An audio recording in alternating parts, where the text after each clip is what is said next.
umaga po. So mapapansin nyo mga brothers, ito lang yung ating mga piglets. So sila ngayon ay nasa 50 days na po itong ating winalay na piglets dun sa kay Siopaw. So ayan lang yung sitwasyon ng ating mga alaga, mga brothers. Ayan po yung tatlo nating breeders. Tapos ito yung ating mga bits. Tapos sa bandang dulo mga brothers, lalapitan natin ng konti. So nandun na rin po mga brothers, iba nating alaga na kailangan natin pakainin.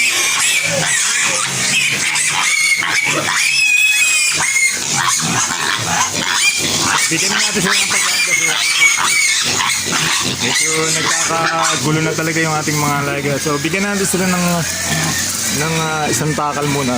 So actually ano na yan nasa 3/4 na yung binigay ko kanina kasi kanina umaga po binigyan natin ng 2 takal tapos ngayon isang takal. So mabibigyan natin sila ngayong umaga ng mga mahigit 1 kilo, mga 1 1/4 para po hanggang mamayang hapon maubos sila yung mga 2.5 kilos na po yung maibigay natin. Then ganun din dito sa ating breeder, particular doon, mamaya ko na po sila papakainin. Pupunta muna tayo dun sa kabila, dun sa ating alaga dun sa dulo. Ayun, nagsisipagwala na rin. Yun po yung una nating partners na inaalagaan natin by nasa 90 days na po sila. So kumakain na sila dapat ngayon ng 1.5 per big po sa loob ng isang araw. So ito, bigay muna natin sa ating alaga na to. Ito po kasi ano to, yung milk maker, ano po ito, lactating feeds na po. So bigyan natin sila ng konti para hindi na tayo ma-disturb. Pupunta natin doon sa dulo at mamaya saka na natin sila pakainin.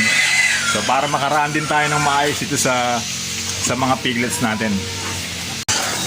So marami pa akong iaayos dito mga brothers. Iaayos pa natin yung pintuan. Kailangan malagyan ng pintuan.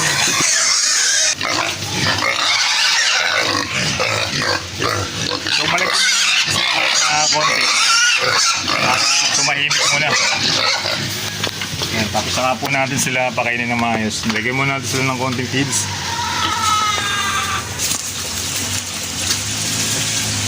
So sa ngayon mga brothers, ang pagkain po ng ating alaga, ito po yung una natin naging partners. So 92 days na sila or 93 days. So lumipat tayo sa grower stage. Actually dapat i-gradual natin. So namali yung ating binila ng feeds nung nakaraan. So mahirap kasi ibalik dahil medyo malayo sila sa amin. Dapat i-gradual natin from starter hanggang grower feeds. I-gradual natin. Pero ang nabigay nilang feeds lahat sa akin ay totally puro grower na. Kaya po nabigla tayo, namali tayo. No? So wala namang tayong magagawa kundi dapat ipakain natin yon. Kaya hindi ako nakapag-gradual. Pero anyway, ayos naman yung ating mga alaga. Pero sa nag-aalaga talaga, dapat po talaga pagka mag-change tayo ng pagkain ng ating mga alaga, gradual tayo. For example, kung kumakain sila ng 1 kilo, sa loob ng 4 days, bigyan natin ng tigit-tigit isang takal hanggang sa pagdating ng 4 days, makumpleto natin yung 1 kilo. For example, 4 na takal yung 1 kilo. Sa unang araw, gawin nating 3 tsaka 1. Sa pangalawang araw, gawin nating 2 tsaka 2. Sa pangatlong araw, 3 tsaka 1. Hanggang sa pang-4 na araw, 4 na takal na yun, which is 1 kilo po yung ibig sabihin nun. So ganoon ang dapat gradual na ginagawa natin sa pagpapakain sa ating mga alaga pagka nag-ship tayo ng feeds na kailangan ng kanilang pagkain. For example, yan, nasa grower stage po tayo. Yan, papakain natin sa kanila hanggang sa 120 days. Ibig sabihin, yung last 30 days para 150, so papakain natin sila ng finisher. Yung pong para ma-build up ng gusto yung katawan ng ating mga alaga. So kung mapapansin nyo, itong ating mga alaga mga brothers, pagdating ng 3 months, hindi pa natin pansin, kumisan yung iba nababagalan sila sa paglaki. So pagdating ng 3 months yan mga brothers, yung lumalakad siya sa 4 months hanggang 5 months, doon na nabibuild up ng gusto yung kanilang katawan. Lumalapad na yan. Tapos yung hugis ng kanilang katawan, talagang kumukurba na yan mga brothers, yung ating mga alaga.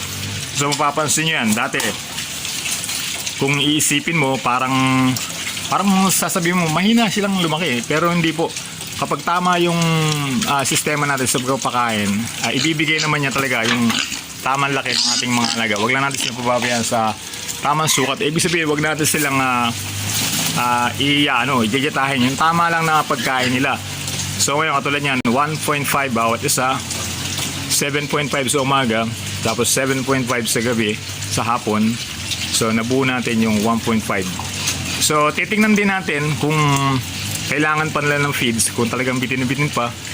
Pero gaya nga na sinabi ko po doon sa una nating explanation, hindi naman pwedeng yung overfeeding natin kasi po magtatay lang sila, magsusuka. So ngayon makikita nyo mga brothers itong ating mga alaga. So ilang buwan na rin nating binabantayan to, pero wala tayong nakikitang nagkakaroon ng yung pagtatay na sinasabi. Kasi nga po dahil dun sa maintaining ng ating pagpapakain sa kanila, wala yung tinatawag na overfeeding. Kahit po sabihin natin, nakikita natin na gusto pa nila, oo, gusto nila, kaso nga lang medyo itama lang natin kasi baka natutuwa tayo dahil gusto pa nilang kumain, pero tonon na overfeeding na sila. Tayo rin po yung mga apekto kasi po hindi kakain, matatamlay, so hindi na sila sabik kumain. Ang mangyayari, magkakasakit sila, magtatay sila, so hihinto sila sa pagkain ng magana, affected yung ating mga alagang partners. Kaya advice natin, sakto lang yung ating pakain, bigay lang natin yung sakto para sa kanila. O, tingnan mga bros, ang bilis nilang maubos yung ating hinahagis sa pagkain sa kanila. So dito muna natin sila pakainin sa flooring. Total, ito namang flooring na to, hindi naman nila nadudumihan dahil nabubusan natin ng tubig agad to. So ngayon tuyo naman siya, kaya malaya naman sila nakakakain. Tsaka mas maganda rito, kung hindi rin naman nalalabasaw, ang mas maganda rito, naikakalat natin yung feeds.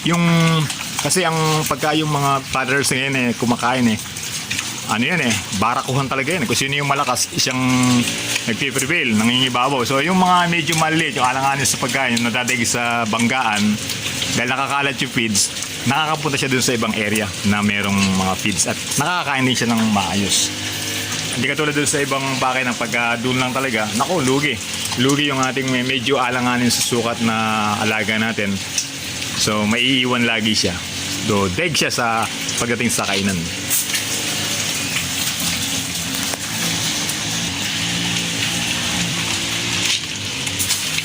So ang gusto pa naman ng mga ganitong baboy, yung mga fathers sa ganito, yung talaga nagbubunggo-bunggo sila pagdating sa pagkain. So kawawa yung medyo mababa pa yung timbang niya kumpara doon sa mabibigat na nauna sa kanya ng konti. So dehado siya pagdating sa kainan, kaya mas better ikalat natin ng konti yung feeds para isipin sabog yung kanilang pagkain at nakakakain lahat ng maayos. Tignan niyo po mga brothers, kung saan ko ihagis yung feeds, talagang doon sila nagpupunta lahat. Samantala may mga feeds din naman dito sa left side. Kaya ganun po kasi yung nature talaga niyan. Tignan niyo po, dito sila magkukumpulan samantala ang dami pong feeds doon sa area na yan. So lagyan na lang natin sila doon para nag-i-spread yung ating mga partners. So maintain natin yung ating mga pakain ng maayos, siyempre yung malinis sa tubig. So hanggang ngayon, medyo hindi sila matuto dun sa nipple drinker na dating nakakabit, unlike dun sa dati nating mga alaga na mabilis silang natuto. So siguro pagka mga 4 months sila, baka sakaling matuto na sila. Late na, kaya itong painuman nila na gulong, hindi ko po matanggal na mailipad dun sa kabila. Kasi hindi pa sila gaano natututo sa drinker. Hindi naman natin pwedeng pabayaan sila na ma-dehydrate. So yun ang magiging isang problema ng ating mga partners kapag na-dehydrate. Maganda sana kung laging meron tayong nipple drinker, pero may kaso din na ito, tamad sila, hindi nila matutunan. Samantalang andali lang para sa yung ibang mga alaga ko dati noon. Saglitan natutunan yung nipple drinker. Pero siguro baka bago lumakad yung 4 months, siguro ito lumalakad na yung 4 months na to, baka matuto na sila. Kaya babantayan din natin yung kanilang mga inumin na lagi malinis para laging maayos yung kanilang kalusugan. Kaya importante, taasan natin lagi mga brothers yung ating mga hygiene pagtungkol sa pag-aalaga natin ng mga partners, ganyan din sa ating mga piglets at mga breeders. So yun lang mga brothers, maraming salamat po. Sana na-inspired kayo dito sa ating mga partners na to. Actually, itong mga partners na to, pagkatapos itong ma-harvest, yung nandun naman natin, yung nandun natin na 7, sila naman yung isusunod natin dito hanggang sa makapag-prepare tayo ng mga kulungan. Little by little, so magagawa natin. Ganun talaga pagka yung budget ay lang, halos nanggagaling din doon sa ating mga alaga. So maraming salamat sa inyo lahat mga brothers. ay subscribe niyo po yung ating channel. My brother is not a pig. Patuloy tayong maraming pag-uusapan patungkol sa alaga